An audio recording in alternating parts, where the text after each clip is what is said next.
opportunity. You know what the Zohar says? That we have 3 days before and 3 days after. So it becomes to a week. It's the week of the Hilula of the Tzaddik. It's 1 week that the Tzaddik has a lot of power. It's 1 week that the Tzaddik comes down to the world and brings down his bracha with him. So Abutai, we have another 3 days. We're still, it's today actually. We have 3 days from today and on that we can still pray with the merit of Baba Sali. And may Bat Hashem, the Tzaddik, Baba Sali give Baal HaBayit and everyone here. Bracha b'atzlacha b'kum HaSali. May Bat Hashem, we only gather for good news and besorot tovot and atzlacha and yeshuot. Amen. Amen. Today, Rabotai, it's the Yortzeit of the Tzaddik. Shua ben Chaima, the father of Rabbi Stephan. You know, Rabotai, I sat down with Rabbi Stephan on Sunday. And I wanted to really understand, because there's something beautiful that every son,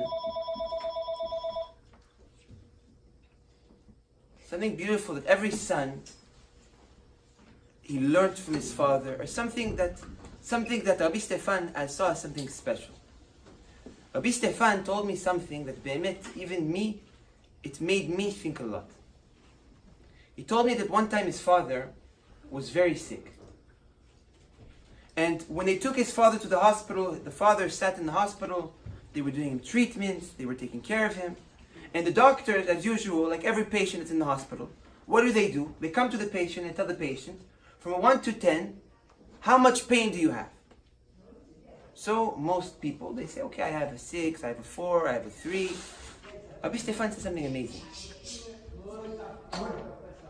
Rabbi Stephan said that when the doctors looked at him and asked him that question, he told the doctors, I'm sorry to tell you, but I feel nothing. I have zero pain for any chas v'shalom thing that I have existing in me. Doctors, they said, it's impossible. How can you suffer with such a big pain and still say that you feel nothing? So the doctors, they came to the brother, if I'm not mistaken, Rabbi Stephan, and they told him, your father, it's impossible. There's no chance that he feels nothing with the condition that he is. Abutai, when I heard this story, I remembered a beautiful maaseh in the Gemara, in Masechet Ta'anit, in page Kaf Aleph Amud Aleph. There the Gemara speaks about the famous story of Nachum Ish Gamzu. And we're going to see about Hashem why Nachum Ish Gamzu actually has a lot to do with the father of Rabbi Stephan.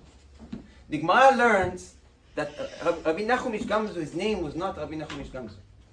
The Gemara says that his name was a different name, but because of a couple of situations that happened, Chachamim decided to give him the nickname of Nachum Ish Gamzu. Abutai, what happened that they changed his name to Nachum Ish Gamzu?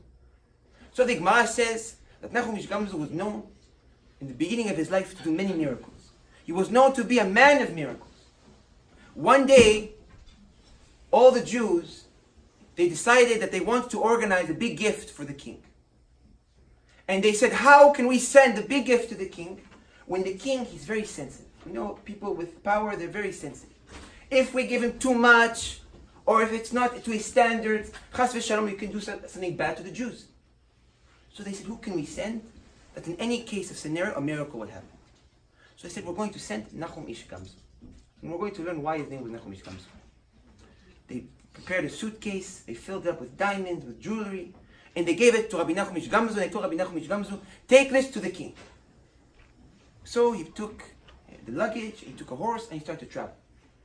He traveled 1 day, 2 days, 3 days. The last step of his journey, the last night that he was supposed to sleep on the road and finally reached the king, he went into a hotel, to a chsania, that's what the Gemara calls it, it's a hotel, and he checked in.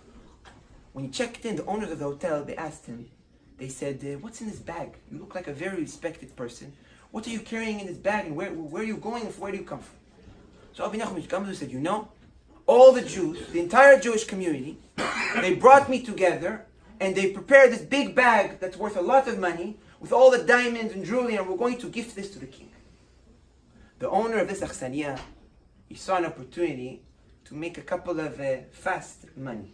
He saw that Rabbi Nachum Ish Gamzu was a tzaddik, he was kadosh, his head wasn't here in this world. So in the night, the owner of the hotel snuck into the room of Rabbi Nachum Ish Gamzu, opened up his bag, his box, his how do you call it? Chest? Chest. Oh, chest? Chest, yes. He opened up his chest and he emptied out the entire chest. What did he fill up with? He said, if I empty it and I leave it empty, he's going to know that he was robbed. So I'm going to fill it up with sand. So he took up this chest and he filled it with sand and he left. Abu Nachum Ish Gamzu wakes up in the morning, he takes his chest and he goes to the king. When he arrives to the king, he's happy with a big chest full of money, of diamonds, of gold. He knocks on the doors of the palace, they open, they greet him with such honor, and they put him in front of the king. He stands in front of the king, he pushes his chest in front of the king, and he says, my king, this is the gift from the Jewish community. So the king opened up the chest, and what did he see? He sees it's full of sand. So the king looked at him, and he said, are you making a joke out of me? You come to me and you said that the Jews are bringing now a big amount of a big gift, an honorable gift, and now you bring a chest full of sand? So the king said, if this is what the Jews, they do, I want to go punish all the Jews. When Rabbi Nachum Ish Gamzu heard that, what did he do? He got up and he said, Gamzu letova. What is Gamzu letova? Also that is for our good. Everything HaKadosh Baruch Hu does, it's for our good. When Rabbi Nachum Ish Gamzu said, Gamzu letova, the Gemara says that Eliyahu Navi came down and he ran into the room with a shape, with a form of one of the managers of the king. And he runs into the room and he says, my king, you don't even understand what Rabbi Nachum Ish Gamzu brought you here. So the king said, what? He said, you know, in our Torah, we learn about Avraham Avinu that you would take sand and you would throw it in the air, and when you would throw sand, when they would fall on his enemies, what would it be? It would fall as swords, as bows and arrows. Not bows, arrows. So he said, this sand is the same sand that Avraham Avinu used. The king said, this is really the sand that Avraham Avinu used to win all his wars? He said, yes, try it. The king picks up a handful of sand and he throws it in the air. When he throws it in the air, what falls down? Swords and arrows. The king took the chest and he sent it straight to one of his armies that were fighting a war, and they won the war. Nachum Ish Gamzu received such respect. The king came, hugged him, kissed him, gave him a lot of respect, and the king, and he parted his ways with a lot of kavod. When Rabbi Nachum Ish Gamzu went back to the Achsaniya, and here is just to finish the story. When Rabbi Nachum went to the Achsaniya, he was happy. The owner of this hotel, he said, how are you happy? I just sent you a box of sand to the king. He said, there was a miracle. The sand that I took, that I don't know how it even ended up in my chest, ended up being swords and arrows when you throw them there. So the king was very happy. The Gemara says that man actually brought boxes of sand and he went to the king. And when he got to the king, it didn't work and the king punished him. But Abotai, from that story, the Gemara already started to call Rabbi Nachum Ish Gamzu, his nickname, Nachum Ish Gamzu. What does Nachum Ish Gamzu mean? Nachum, the man that always says, it's all for our best. And that is where the name Nachum Ish Gamzu says. The Gemara says that in the end of Rabbi Nachum Ish Gamzu's life, he had a very hard life. The Gemara says that in the beginning, he was a very wealthy man. He had a man full of respect. He was a man that all the city knew him as a healthy man, as a man that people gave kavod. One day, he started to fall from his greatness, from his fortune. Lat. And when he fell from his fortune, what did he say? Gamzu letova. After he fell from his fortune, his family started to get sick. And what did he say? Gamzu letova. Also this is from HaKadosh Baruch Hu for our best. And like that, Rabotay, every single thing that happened to him, he would get up and announce Gamzu letova. The Gemara says that in the end of his life, he was blind. He had no hands. He had no legs. He had no money. He was put in the bed, and the Gemara says, this is to show us, Rabotay, to what level Rabbi Nachum Ish Gamzu got to. The Gemara says, because he had no arms and legs, and he had a skin condition, he couldn't even scratch himself like what Rabbi David says. He had a skin condition that was itching, and he couldn't even scratch himself. Now the problem was that because all his skin was open, there were ants that would climb and eat his open flesh. The Gemara says that to avoid those ants that were eating him alive, what would he do? Rabbi David, you want to finish it? No, you What would he do? I know you know A bucket of water in each feet of the bed. There you go. He would take his bed that has 4 feet, and you would put the feet in 4 buckets of water. For the ants that they will climb up, and for the ants to not climb up and not be able to reach him, because if they were to reach him, there would be no way to even take them off. He had no hands, no legs. Abutai, the Gemara says that Rabbi Nachum Ish Gamzu, all his life, he always, no matter what happened, he always stood up and always said that whatever happens, it's from the best of HaKadosh Baruch Hu. Even sometimes when it seems that things are hard, or Chas v'Shalom, you say, HaKadosh Baruch Hu, you forgot me, you left me. Rabbi Nachum Ish Gamzu, in every situation that he lost his eyes, he lost his legs, he lost his arms, he always got up and thinks to HaKadosh Baruch Hu that even though that it feels that it hurts, it's for our best. Well, this is the big machlok, the big discussion. Now I'm going to go a little bit more learned, more of a discussion that in the Kol they would have. There's a big machloket in the Gemara between, in this Gemara in Ta'anit, in page Kaf Aleph, and big Gemara in Eruvin Daf Ayin. In Eruvin Daf Ayin, there we know the famous sentence of Kol de'avid rachama le'detuv avid. What does this sentence mean? This sentence means, this was a sentence of Rabbi Akiva. He came up and he announced, and we're not going to get into the story of why Rabbi Akiva announced it. This sentence means that everything that HaKadosh Baruch Hu does, the good and the bad, it is good. There is nothing bad that happens under the world, nothing bad that HaKadosh Baruch Hu sends down to the world. Abutai is the big machloket between Chachamim, between our sages. Which one is bigger? The sentence of Gamzu Letova, or the other one of Kol, how do we say it? Kol de'avid rachamane letuva avid. Now, which one is bigger? Chachamim, they discussed, and they had a big machloket. Abutai, today I was thinking about it, and I was thinking of the story that Rabbi Stephan told me, and I thought of something very interesting. I said, maybe we can say that which one is bigger, Rabotai? That the one of Rabbi Akiva, the Kol, the Avid, Rachamane, the Tova Avid. Why is that one bigger than Gamzu Letova? Because when a person says Gamzu Letova, what is he implying? He's implying that, look, Gamzu Letova, also this is good. In the sense that there is a piece which is bad, like Nachum Ish Gamzu, that Nachum Ish Gamzu, every single time he received the Makkah, he got up and he said, this is good from HaKadosh Baruch Hu. Meaning that any time that the Gemara mentioned Gamzu Letova, what does it mean? It means that there was something bad, that the tzaddik got up and he announced, this is for our best. But the sentence of Rabbi Akiva is not just a sentence that a person says when he's in a situation. What Rabbi Akiva said is a way of life, Rabotai. It's a way of life that it doesn't matter if a person receives something good or if a person receives something bad, everything is in the hands of HaKadosh Baruch Hu. And that, Rabotai, is the secret for a person to live not only a life of Osher, but a life full of Simcha and a perfect life. And why is that? Because when a person recognizes that everything is from the hands of HaKadosh Baruch Hu, the good, the bad, the bracha, when HaKadosh Baruch Hu gives and HaKadosh Baruch Hu takes away. When a person is able to recognize that, but to a complete imunah, a person lives a life where he has no pain. No matter how hard HaKadosh Baruch Hu hits a person, you ask him, Rabbi Stephan, how much does it hurt? A lot. What does a person have full imunah? Does everything from the hands of HaKadosh Baruch Hu say? No. Nothing. I don't feel nothing. Because there is no good and there is no bad. It's all from HaKadosh Baruch Hu. Everything that HaKadosh Baruch Hu does, it's the best for me. And that, Abotai, is something that we can learn from Rabbi Stephan, from the father of Rabbi Stephan. That we see that a person, that even though that he could have got up and said, what? My son, I have a lot of pain, but you know what? It's for my best. Kapara. But what did he get up and he say? I feel nothing. And that, Abotai, is the secret for a person to have a complete life.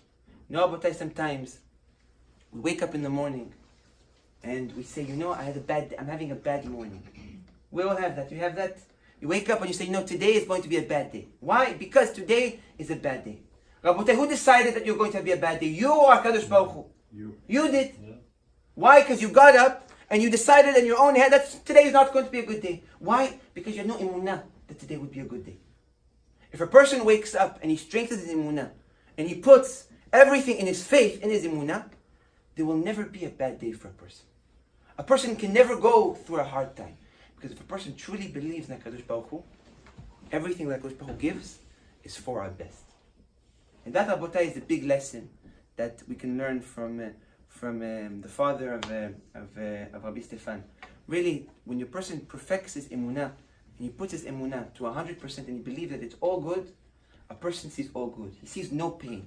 If a person wants to get rid of any suffering he has, don't look where to solve. Of course, you can do your ishtadlut, your effort to try solving it. But first, work on your emunah.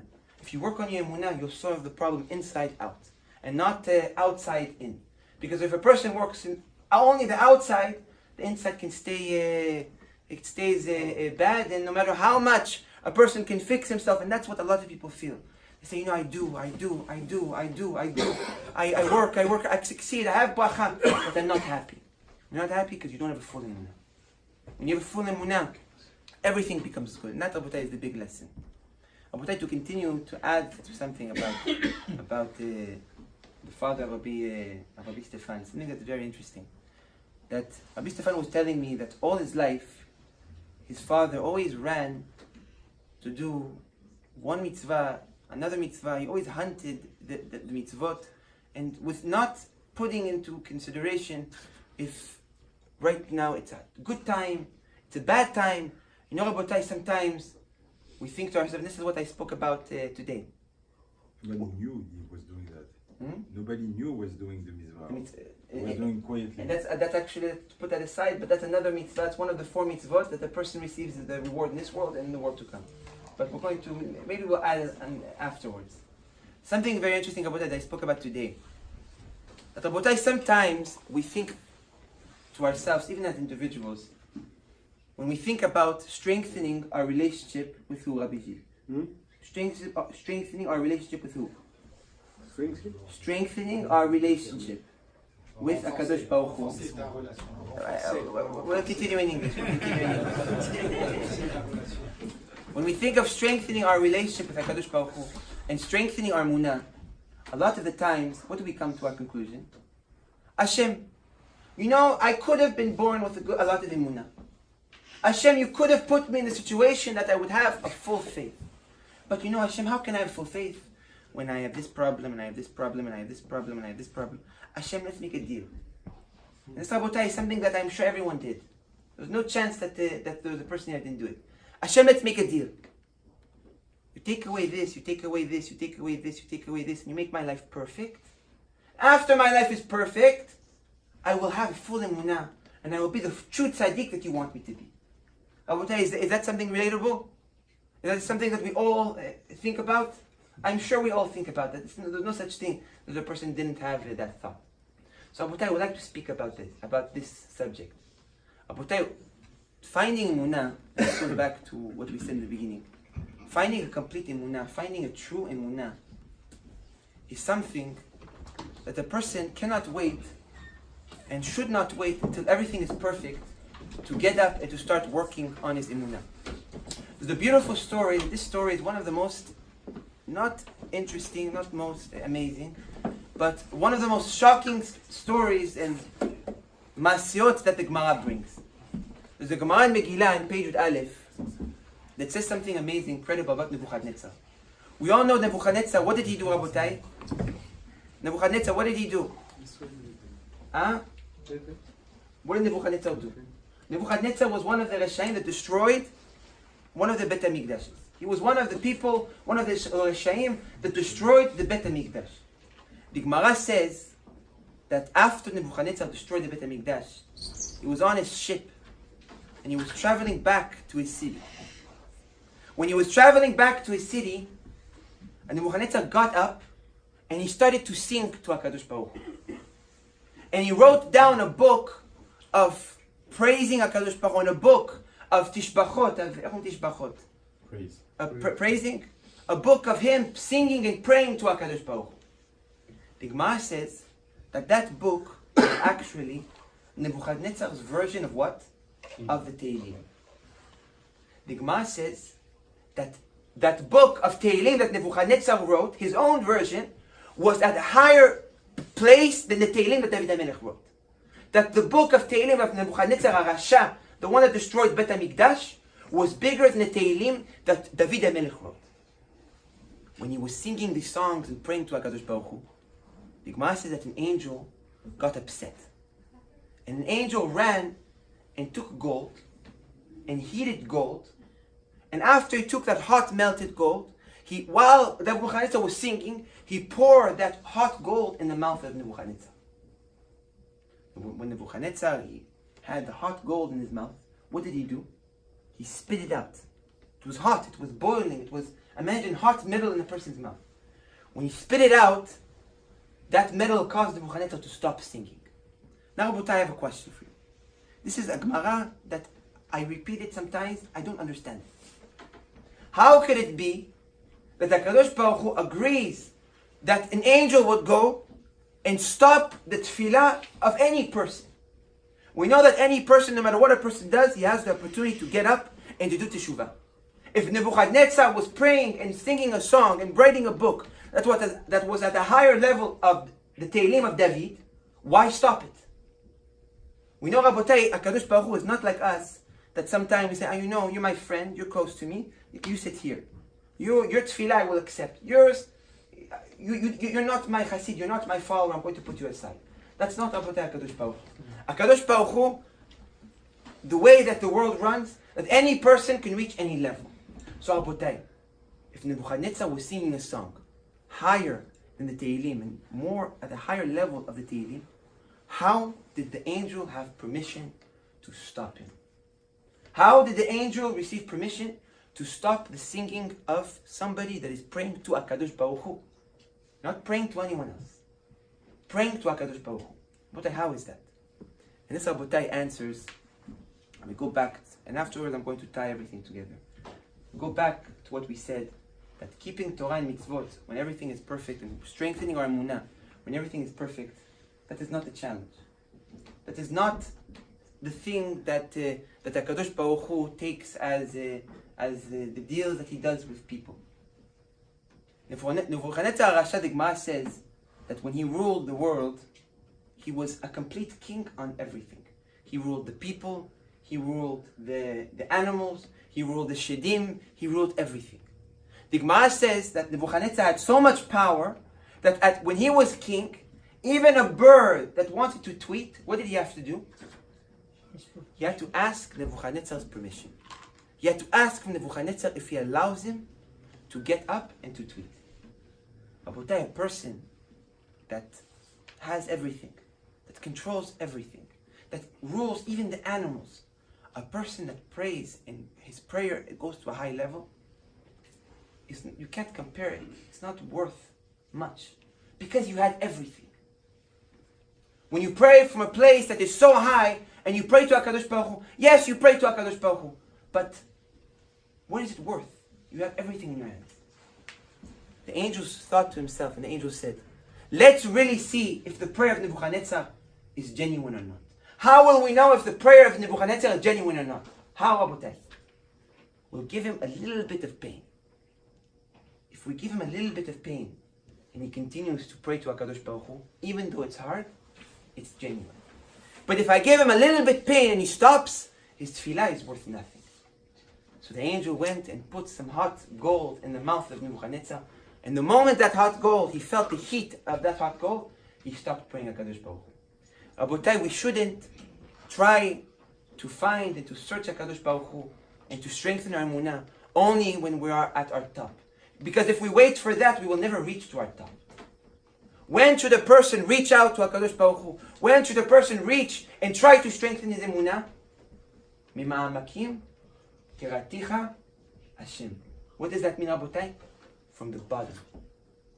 When a person is low, when a person is at the bottom, where he feels that, look, HaKadosh Baruch Hu is not putting things to my favor, that is when HaKadosh Baruch Hu, when a person, he gets up, strengthens his emunah.